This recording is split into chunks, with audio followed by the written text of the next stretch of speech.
The aims and objectives of this forum are established in Human Rights Council Resolution 6/15, which are to provide a platform for dialogue and cooperation on issues pertaining to persons belonging to national or ethnic, religious or linguistic minorities, to identify and analyze best practices, challenges, opportunities, and initiatives for the further implementation of the United Nations Declaration on the Rights of Minorities, to produce thematic recommendations to be reported to the Human Rights Council, and to contribute to efforts to improve cooperation among UN mechanisms, bodies, and specialized agencies, funds, and programs on activities related to the promotion and protection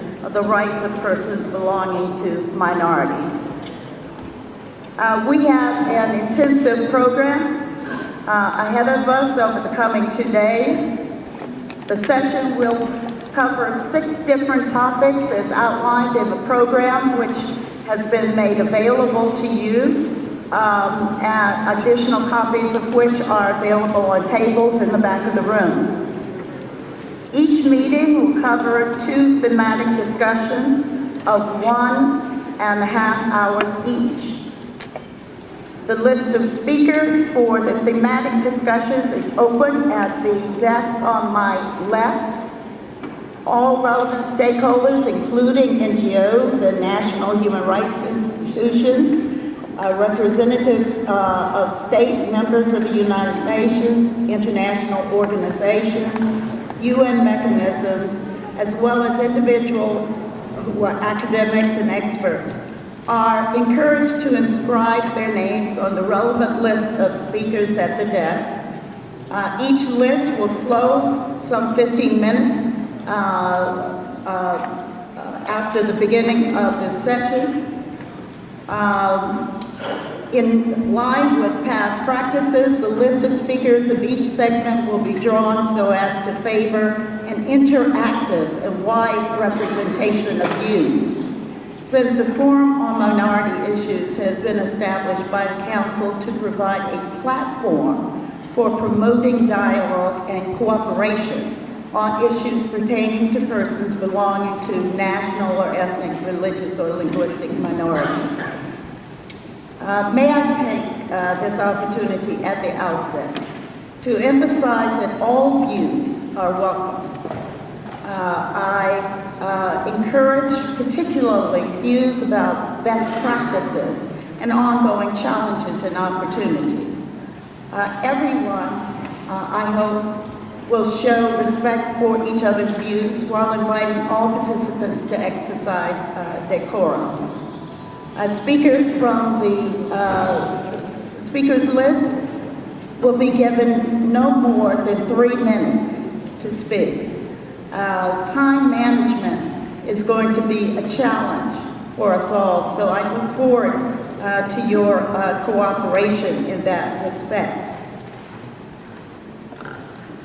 This forum truly offers a unique opportunity to come together in a spirit of cooperation and constructive endeavor to address some of the key issues that continue to challenge states and minorities in all regions.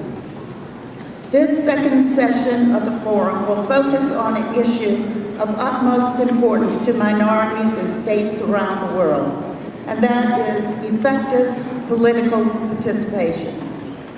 Societies flourish when all voices are heard, when all opinions are considered, when all citizens participate, and when the talent that exists in all communities is empowered to contribute to political institutions.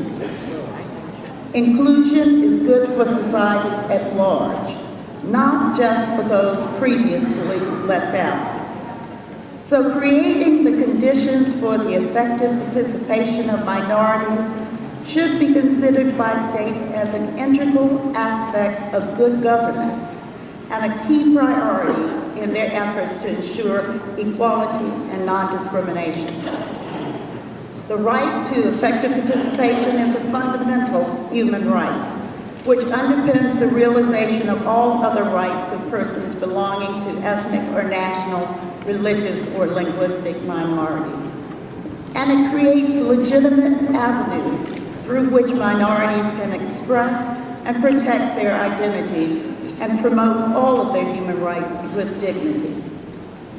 The inclusion of minorities into the existing political processes of nations promotes social cohesion and unity, and creates the conditions under which all may prosper.